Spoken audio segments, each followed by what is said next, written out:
Human rights is, geez, that's a good question. Human rights. Well, that's a tough one. Wow.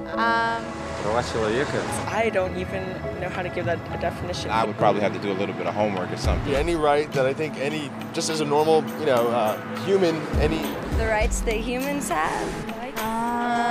Oh, that's a very large debate. Menneskerettigheder kan betyde mange ting. Tú le puedes preguntar a 20 personas y te van a dar 20 diferentes opiniones. Non saprei, una domanda complicatissima. Yes, we just take them for granted that they're there, but we don't even consider what they are.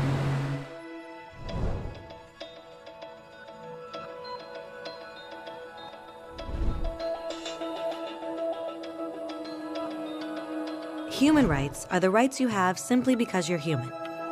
It's how you instinctively expect and deserve to be treated as a person, like the right to live freely, to speak your mind, and to be treated as an equal. There are many kinds of rights. Most apply to a certain group. But human rights are the only ones that apply to absolutely everyone, everywhere. That means kids, old people, poor people, basketball players, garbage men, rappers, teachers, Africans, Indians, Albanians, Christians, Muslims, Kabbalists, atheists, your mom, your dad, your next door neighbor, and you all have the exact same human rights.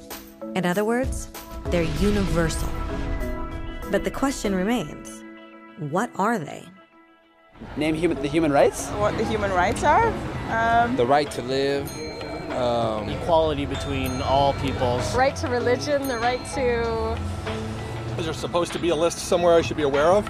According to the United Nations, there are a total of 30 human rights, which are usually lumped together and called simply human rights.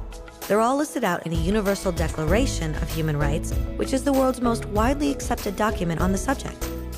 But it was a long time in coming. At first, there were no human rights. If you were in with the right crowd, you were safe. If you weren't, well, you weren't. But then a guy named Cyrus the Great decided to change all that. After conquering Babylon, he did something completely revolutionary. He announced that all slaves were free to go. He also said people had the freedom to choose their religion, no matter what crowd they were a part of. They documented his words on a clay tablet known as the Cyrus Cylinder. And just like that, human rights were born.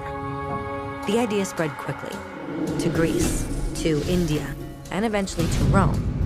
They noticed that people naturally followed certain laws, even if they weren't told to. They called this natural law, but it kept getting trampled on by those in power. Not until 1,000 years later in England did they finally get a king to agree that no one can overrule the rights of the people, not even a king. People's rights were finally recognized, and they were now safe from those in power. Kind of. It still took a bunch of British rebels declaring their independence before the king got the point that all men are created equal. Which isn't to say he liked the idea, but he couldn't stop them, and America was born. The French immediately followed with their own revolution for their own rights. Their list was even longer, and they insisted that these rights weren't just made up. They were natural. The Roman concept of natural law had become natural rights. Unfortunately, not everyone was so thrilled. In France, a general named Napoleon decided to overthrow the new French democracy and crown himself emperor of the world. He almost succeeded, but the countries of Europe joined forces and defeated him. Human rights was again a hot topic. They drew up international agreements, broadly granting many rights across Europe. But only across Europe.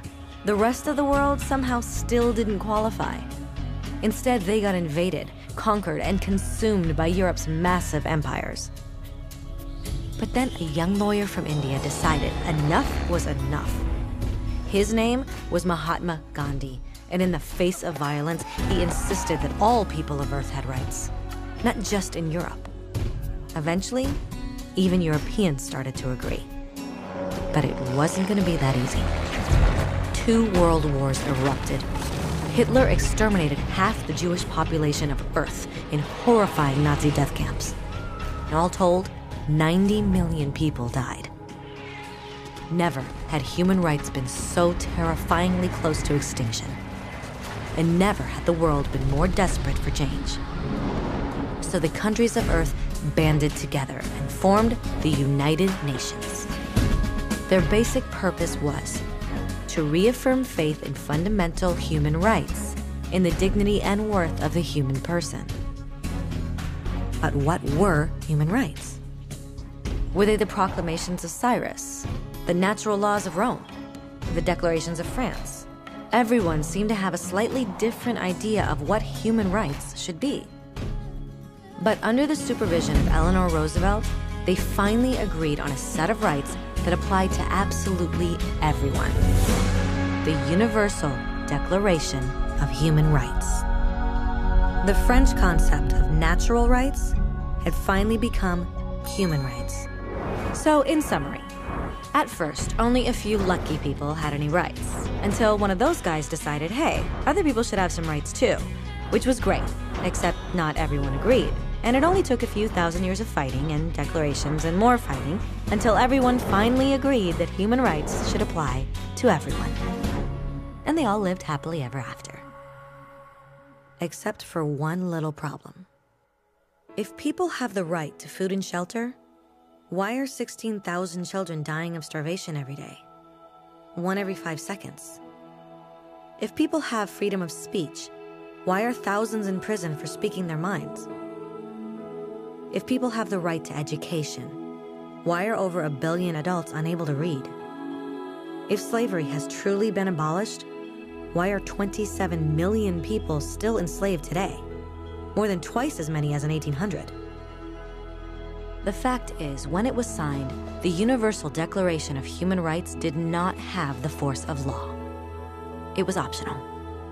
And despite many more documents, conventions, treaties, and laws, it's still little more than words on a page. So the question is, who will make those words a reality? I have a dream today. When Dr. King marched for racial equality, he was marching for rights that had been guaranteed by the United Nations for almost 2 decades. But still, he marched. When Nelson Mandela stood up for social justice in the 1990s, his country had already agreed to abolish such discrimination for almost 40 years. But still, he fought. Those who fight today against torture, poverty, and discrimination are not giants or superheroes. They're people. Kids, mothers, fathers, teachers. Free-thinking individuals who refuse to be silent. Who realize that human rights are not a history lesson. They're not words on a page. They're not speeches or commercials or PR campaigns. They are the choices we make every day as human beings. They are the responsibility we all share to respect each other, to help each other, and to protect those in need. As Eleanor Roosevelt said, where, after all, do universal human rights begin? In small places close to home. So close and so small that they cannot be seen on any maps of the world. Yet they are the world of the individual person, the neighborhood he lives in, the school or college he attends, the factory, farm, or office where he works. Such are the places where every man, woman, and child seeks equal justice, equal opportunity, equal dignity without discrimination. Unless these rights have meaning there, they have little meaning anywhere.